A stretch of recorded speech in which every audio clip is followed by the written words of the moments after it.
Hello, good afternoon. చెప్పండి. Good afternoon. చెప్పండి. మీరే కాల్ చేశారు. జస్ట్ అట్లా పేమెంట్ కోసం అడిగారు. నేను జాబ్ వచ్చినాక పేమెంట్ చేస్తానని చెప్తున్నాను.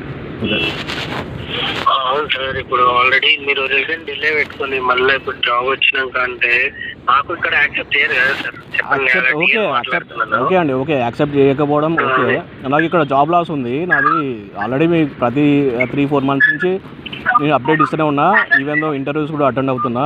ఇన్ కేస్ ఒక ఆఫర్ ఉంది, ఆ ఆఫర్ హెచ్ఆర్ దగ్గర హోల్డ్లో ఉంది. అది వచ్చినాక రెగ్యులర్గా పేమెంట్స్ అవుతున్నాయని చెప్పిన ఇంతకుముందు. ఆమె తినట్లేదా అది అంటే అది పర్సనల్. అది అన్నెసెసరీగా మాట్లాడితే ఇక్కడ ఎవరు కస్టమరు ఓకే మా సైడ్ ఈఎంఐ పెండింగ్ ఉంది, ఇష్టం వచ్చిన మాట్లాడటం కుదరదు కదా. మీరు అందరితో అలా మాట్లాడి ప్రతి ఒక్కరితో అదే విధంగా మాట్లాడతారా? ఎగ్జిక్యూటివ్స్ని పంపిస్తా, ముగ్గురిని పంపిస్తా, నువ్వు ఎట్లా కట్టావు చూసా అంటే పంపించమని చెప్తున్నా. నా లైవ్ లొకేషన్ కూడా షేర్ చేస్తా. ప్రతి ఒక్కరితో మాట్లాడి అలవాటు అయిపోయిందండి మీది. హలో, మాది కుక్కట్పల్లి, బీరంగూడ. కుక్కట్పల్లి, బీరంగూడ. నేను ఉండేది బీరంగూడ. ఓకే. ఇందులో కూడా అడ్రస్ అదే పెట్టారు కదా? అదే సేమ్ ఉంది. కమ్యూనికేషన్ అదే అడ్రస్ అదే ఉంది. సేమ్ అడ్రస్ ఉంది.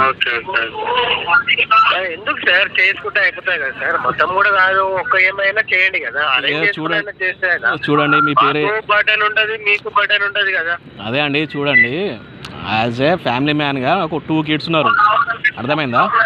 నేను జాబ్ సర్చింగ్లో ఉన్నా. అంటే ఖాళీగా ఉన్నావు, ఇంట్లో ఉంటే వస్తుందా అది అంటే ఇక్కడ కుటుంబాన్ని పోషించడానికి ఇక్కడ ఖాళీగా ఎవరు ఉండరు. ఏదో ఒకటి ట్రై చేస్తూనే ఉంటారు. అది మీరు డౌన్ చేసి మాట్లాడితే అది ఒక పర్సన్ అనేది డిమోటివేట్ అయిపోతాడు. అర్థమైందా? అందరిలా మాట్లాడినట్టు కుదరదు. నేనేం చెప్తున్నానంటే సార్, మీరు డైరెక్ట్ కోర్టుకు పోయినా టైం తీసుకోండి కదా. ఇప్పుడు కోర్టుకి నాకేం అవసరం అండి? కోర్టుకి నాకేం అవసరం? ఇప్పుడు చూడండి, చాలా మంది రైట్ ఆఫ్ మీకు టైం ఇస్తారు. నాకు ఇట్లా జాబ్ లాస్ అయింది, నేను ఇట్లా చేయలేకపోతున్నాను, అమౌంట్ పేమెంట్ చేయలేకపోతున్నాను, ఈఎంఐ ఇట్లా నాది డ్యూలో ఉంది సార్ అనేసి మీరు కోర్టుకి దగ్గర వెళ్ళేసి ఒక జడ్జిని పట్టుకొని ఆయన దగ్గర సెటిల్మెంట్ చేసుకుంటే మీకు ఎటువంటి కాల్స్ రాదు, ఎటువంటి మెసేజ్ రాదు, ఏమీ రాకుండా ఉంటది. అవసరం లేదండి. చెప్పారు ఇప్పుడు మీకు ప్రాబ్లం అవుతుంది కదా. కోర్ట్ అనేది చాలా మంది నాకు తెలుసు వాట్ ఈస్ వాట్. ఇప్పుడు పేమెంట్ చేయక కంప్లీట్గా ఇంటెన్షనల్గా కట్టకుంటే వాళ్ళు ఆ ప్రాసెస్ చేస్తారు. నాకు ఆ ఇంటెన్షన్ లేదు. నాకు జాబ్ వచ్చినాక నేను పేమెంట్స్ అవుతాయి రెగ్యులర్గా. అది సిబిల్ కూడా ఆల్రెడీ దెబ్బతినేది కదా సార్? సిబిల్ దెబ్బ తినింది కంపల్సరీ, అది యాక్సెప్టెడ్. బట్ నేను కూడా అకౌంట్స్ మేనేజర్ని ఇక్కడ. సో మీకు కూడా తెలిసే ఉంటుంది అకౌంట్స్ మేనేజర్ అంటే అకౌంట్స్ డిపార్ట్మెంట్లో శాలరీస్ ఎంత ఉంటాయి, ఆ సేవింగ్స్ ఎంత ఉంటాయి.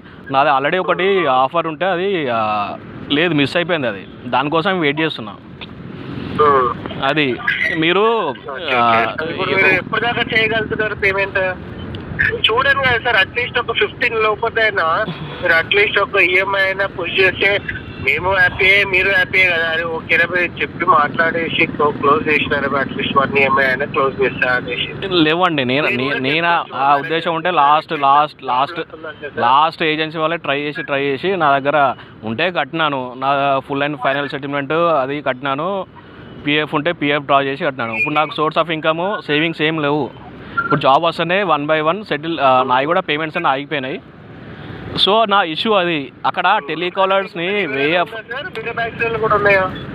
టెలికాలర్ని కొంచెము వే ఆఫ్ ప్రొఫెషనల్గా మాట్లాడమని చెప్పండి. ఫస్ట్ ఆఫ్ ఆల్ ఇంట్లో ఎవరు ఖాళీగా కూర్చోరండి. ఇక్కడ పెళ్ళైన వాళ్ళు 2 kids ఉన్న వాళ్ళు ఎవరు తిని కూర్చోరు ఇక్కడ. అర్థమైందా? టెలికాలర్ అంటే ప్రతి ఒక్కరు గరీబ్ వాళ్ళే ఉంటారు. గరీబ్ వాళ్ళకు ఇంత రైట్స్ ఎలా అంటే సరే మీకు కాల్స్ చేసి అలవాటు అయిపోయి ఉంటాయి. కాకుంటే అది అనేది వర్డింగ్ అనేది చేంజ్ చేసుకోండి. ఫస్ట్ ఆఫ్ ఆల్ టెలికాలర్స్ని వర్డింగ్ అనేది చేంజ్ చేసుకోమనండి.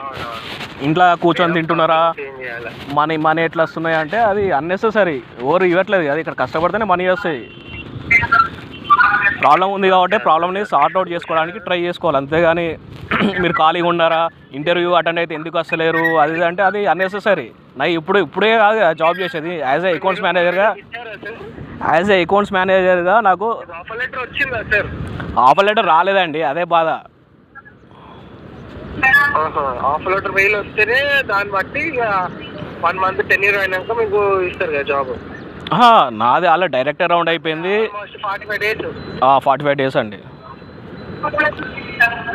45 days అయినాక అంటే మళ్ళీ నెక్స్ట్ జాబ్ వచ్చి 60 days టోటల్. 60 days 2 months ఆగేసి అప్పుడు పేమెంట్ కంటిన్యూ చేస్తా అంటున్నారు. అవును, నాకు ఈ కోర్టు అన్నెసెసరీ. వేరే వాళ్ళు ఇంటెన్షనల్గా చేసే వాళ్ళకి అది అవసరం, నాకు అన్నెసెసరీ అది.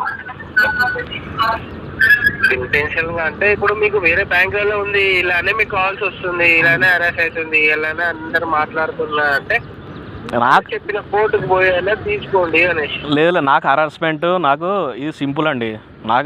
నాది కూడా కలెక్షన్ డిపార్ట్మెంట్ జెన్పాక్లో యాజ్ అ టీఎల్గా. సో ఈ కాల్స్ ఓకే అండి, ఫ్రెండ్లీగా మాట్లాడితే ఓకే. అది ఎట్లా ఉందంటే వే ఆఫ్ టాకింగ్. మీరు ఇంట్లో కూర్చుంటున్నారా, ఇట్లా ఖాళీ ఎందుకు కూర్చుంటున్నారా అంటే, ఇక్కడ 2 పిల్లలు ఉన్న ఒక తండ్రి ఖాళీ ఎవరు కూర్చోరండి. అర్థమైందా? అంటే సార్ ఇప్పుడు మీరు మన ఎలా సర్వైవ్ అవుతున్నారు? ఎలా అంటే ఇప్పుడు జాబ్ లేదు చెప్పినా కదండి, అది ఫుల్ లైన్ ఫైనల్ సెటిల్మెంట్, అది పిఎఫ్ అది వచ్చేసింది. సేవింగ్స్ ఉన్నాయి, సేవింగ్స్ కూడా ఏం లేవు. సో జాబ్ వస్తేనే సర్వైవ్. అంటే సేవింగ్ ఉన్నాయా లేవా అన్నట్టు. సేవింగ్స్ లేవండి. సేవింగ్స్ అట్లీస్ట్ అందులో ఒక ఈఎంఐ అయినా అదే పోతే ఉండబోయి వీళ్ళు ఇంత చెప్తున్నారు కదా అనేసి. లేదండి, సేవింగ్స్ లేవు. కట్టేస్తే అయిపోతుంది కదా. సేవింగ్స్ లేవండి, సేవింగ్స్ లేవు.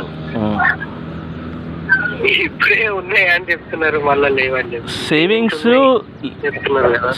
నేను సేవింగ్స్ ఉన్నాయండి. 1000-2000 రూపీస్. అది పిల్లలకి హాస్పిటల్కి ఎమర్జెన్సీ పెట్టుకోరా 2000 రూపీస్ కూడా.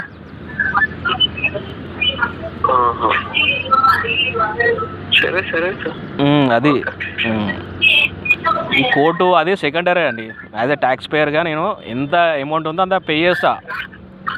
వన్స్ ఇంజక్షన్ ఆర్డర్ తీసుకుంటే నీకు ఈ లొల్లి పంచతే ఉండదు కదా. ఇప్పుడు ఈయన ఆర్గ్యూ చేస్తాడు, ఇప్పుడు వేరేవాడు ఆర్గ్యూ చేస్తాడు, రేపు మళ్ళీ ఎల్లుండి వేరేవాడు ఆర్గ్యూ చేస్తాడు.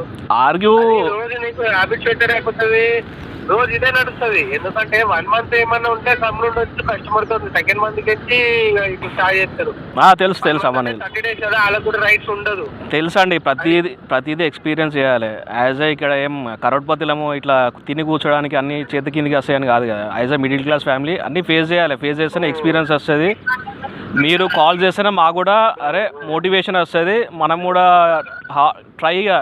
ఇంకా గట్టిగా ట్రై చేస్తాం. చూడండి సార్, మీరు ఎర్లియర్గా మీరు క్లోజ్ చేసుకున్నట్టు ప్లాన్ చేసుకోండి. ఓకే అండి, షూర్ అండి, 100% చేస్తాము. జాబ్ దానికోసం వెయిటింగ్ చేస్తున్నాం. మీకంటే ఫస్ట్ ఆఫ్ ఆల్ నాకే ఉంది. మీకు ఏదో కస్టమర్ మీరు కస్టమర్ పాయింట్ ఆఫ్ వ్యూలో అదే ఎండ్ ఆఫ్ ద డే ఎప్పుడైనా కట్టాల్సిందే. మీరు కస్టమర్ పాయింట్ ఆఫ్ వ్యూలో క్యాష్ ఫ్లో ఇవన్నీ ఉంటాయి. యాజ్ ఏ తండ్రిగా నాకు చాలా ఉన్నాయి రెస్పాన్సిబిలిటీస్. ఇది కాకుండా కూడా ఇంకా ఏదన్నా చేయగలుగుతాను. ఈ లోన్స్ కాకుండా బయట లోన్స్ కూడా ఉంటాయి, బయట కూడా ఉంటుంది సార్. అది పర్సనల్ గా బయట ఏం లేవండి. ఇప్పుడు ఇద్దరు బేబీ అంటారు కదా, సో మీకు ఏదో ఇక వాళ్ళది కూడా ఫంక్షన్స్ కానీ బర్త్డేస్ కానీ ఇవన్నీ చేయాలి కదా.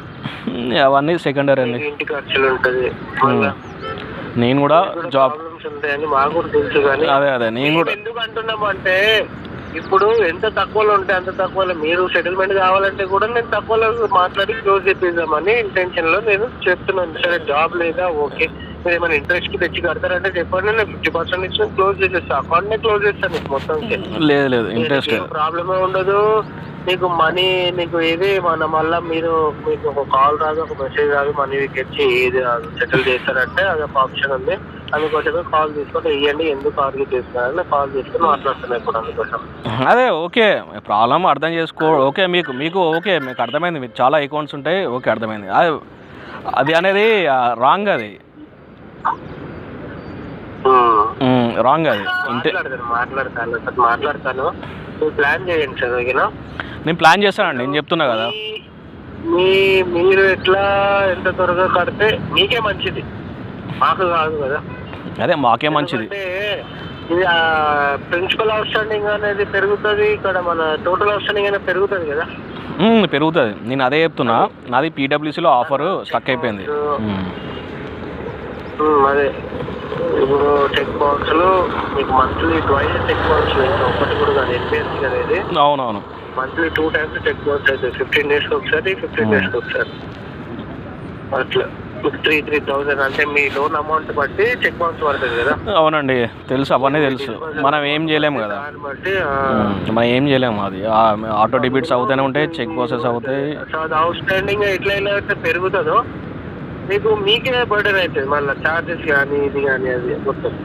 ఓకే ఓకే తెలుసు అండి, తెలుసు. ఓకే మీరు చూసుకోండి, మీరు యాజ్ సూన్ యాజ్ పాసిబుల్ మీరు క్లోజ్ చేసుకోండి. ఓకే, నేను 100% అదే దాని మీదనే ఉన్నాను. Okay okay sir.